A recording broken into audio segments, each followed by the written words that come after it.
ഗ്രന്ഥകാലം ഒന്നാം ഞായർ. ഒന്നാം വായന പുറപ്പാടിന്റെ പുസ്തകത്തിൽ നിന്ന്. മൂന്നാം അധ്യായം 9 മുതൽ 16 വരെയുള്ള വാക്യങ്ങൾ. ഇതാ, ഇസ്രായേൽ മക്കളുടെ നിലവിളി എന്റെ അടുത്ത് എത്തിയിരിക്കുന്നു. ഈജിപ്തുകാർ അവരെ എപ്രകാരം മർദ്ദിക്കുന്നുവെന്ന് ഞാൻ കണ്ടു.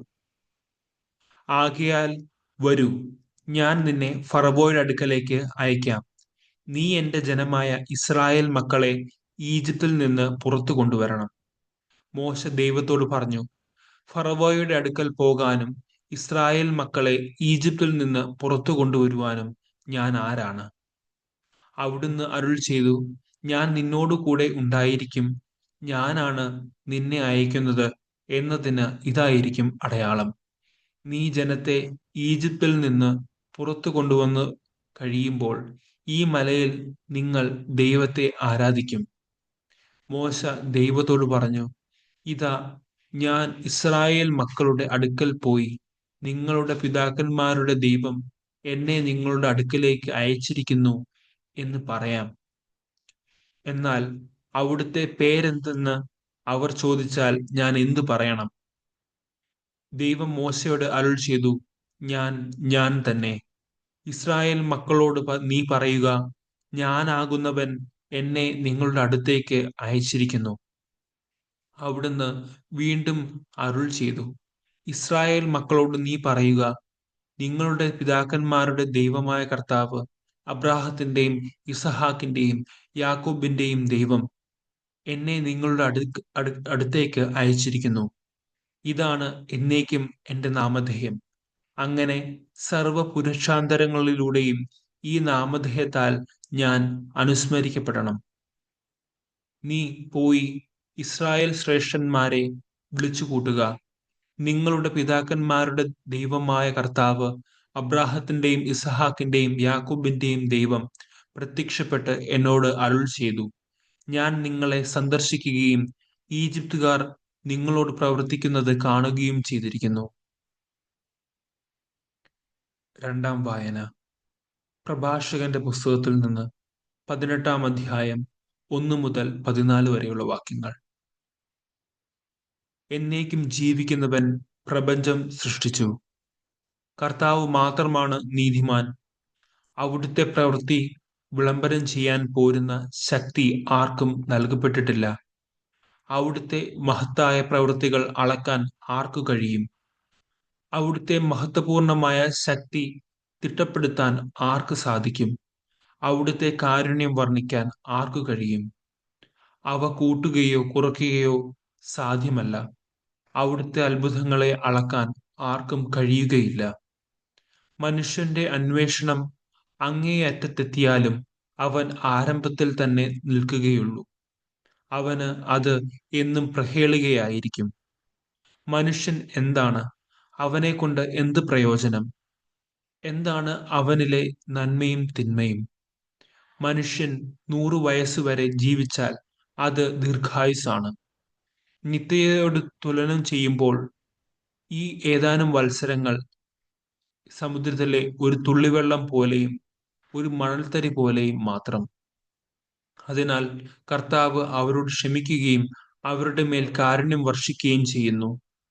അവരുടെ അവസാനം തിക്തമാണെന്ന് അവിടുന്ന് കണ്ടറിയുന്നു. അതിനാൽ അവരോട് വലിയ ക്ഷമ കാണിക്കുന്നു. മനുഷ്യന്റെ സഹതാപം അയൽക്കാരോടാണ്, എന്നാൽ കർത്താവ് സകല ജീവജാലങ്ങളോടും ആർദ്രത കാണിക്കുന്നു. അവിടുന്ന് അവരെ ശാസിക്കുന്നു, അവർക്ക് ശിക്ഷണവും പ്രബോധനവും നൽകുന്നു. ഇടയൻ ആടുകളെ എന്ന പോലെ അവരെ തിരിച്ചു കൊണ്ടുവരികയും ചെയ്യുന്നു.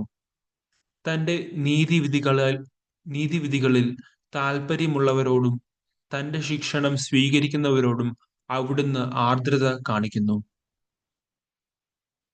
മൂന്നാം വായന വെളിപാടിന്റെ പുസ്തകത്തിൽ നിന്ന്. 1 അധ്യായം 4 മുതൽ 8 വരെയുള്ള വാക്യങ്ങൾ. യോഹന്നാൻ ഏഷ്യയിലുള്ള 7 സഭകൾക്ക് എഴുതുന്നത്.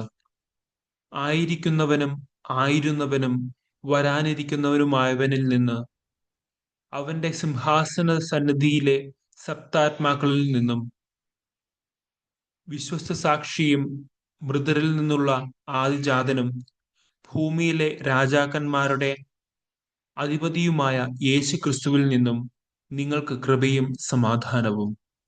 നമ്മെ സ്നേഹിക്കുകയും സ്വന്തം രക്തത്താൽ നമ്മെ പാപത്തിൽ നിന്ന് മോചിപ്പിക്കുകയും സ്വപിതാവായ ദൈവത്തിന്റെ രാജ്യവും പുരോഹിതരും ആക്കുകയും ചെയ്തവന് മഹത്വവും പ്രതാപവും എന്നേക്കും ഉണ്ടായിരിക്കട്ടെ.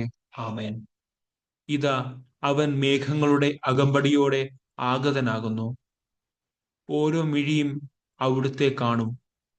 അവനെ കുത്തി മുറിവേൽപ്പിച്ചവരും അവനെ പ്രതി മാറത്തടിച്ച് വിലപിക്കുന്ന ഭൂമിയിലെ ഗോത്രങ്ങളും അവനെ ദർശിക്കും. ആമേൻ. ആയിരിക്കുന്നവനും ആയിരുന്നവനും വരാനിരിക്കുന്നവനും സർവശക്തനുമായ കർത്താവായ ദൈവം അരുൾ ചെയ്യുന്നു, ഞാൻ ആദിയും അന്തവുമാണ്. സുവിശേഷ വായന. വിശുദ്ധ യോഹന്നാൻ എഴുതിയ സുവിശേഷം 8-ാം അധ്യായം 21 മുതൽ 30 വരെയുള്ള വാക്യങ്ങൾ. യേശു അവരോട് പറഞ്ഞു, ഞാൻ പോകുന്നു, നിങ്ങൾ എന്നെ അന്വേഷിക്കും, എന്നാൽ നിങ്ങളുടെ പാപത്തിൽ നിങ്ങൾ മരിക്കും. ഞാൻ പോകുന്നിടത്തേക്ക് വരാൻ നിങ്ങൾക്ക് കഴിയുകയില്ല.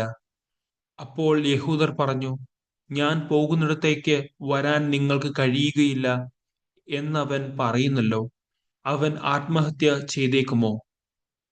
അവൻ പറഞ്ഞു, നിങ്ങൾ താഴെ നിന്നുള്ളവരാണ്, ഞാൻ മുകളിൽ നിന്നുള്ളവനും. നിങ്ങൾ ഈ ലോകത്തിൻ്റെതാണ്, ഞാൻ ഈ ലോകത്തിൻ്റെതല്ല.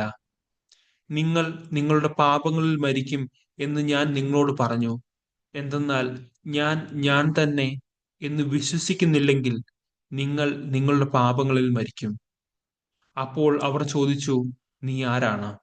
യേശു പറഞ്ഞു, ആരംഭം മുതലേ ഞാൻ നിങ്ങളോട് പറഞ്ഞിരുന്നത് തന്നെ. എനിക്ക് നിങ്ങളെക്കുറിച്ച് പലതും പറയാനും വിധിക്കാനുമുണ്ട്. എന്നെ അയച്ചവൻ സത്യവാനാണ്. അവിടുത്തെ അധരത്തിൽ നിന്ന് കേട്ടത് ഞാൻ ലോകത്തോട് പറയുന്നു. പിതാവിനെ കുറിച്ചാണ് അവൻ തങ്ങളോട് സംസാരിച്ചതെന്ന് അവർ മനസ്സിലാക്കിയില്ല. അതുകൊണ്ട് യേശു പറഞ്ഞു, നിങ്ങൾ മനുഷ്യപുത്രനെ ഉയർത്തിക്കഴിയുമ്പോൾ ഞാൻ തന്നെയെന്നും ഞാൻ സ്വമേധയാ ഒന്നും പ്രവർത്തിക്കുന്നില്ല, പ്രത്യുത എന്റെ പിതാവ് എന്നെ പഠിപ്പിച്ചതുപോലെ ഇക്കാര്യങ്ങൾ ഞാൻ സംസാരിക്കുന്നുവെന്നും നിങ്ങൾ മനസ്സിലാക്കും. എന്നെ അയച്ചവൻ എന്നോട് കൂടെയുണ്ട്.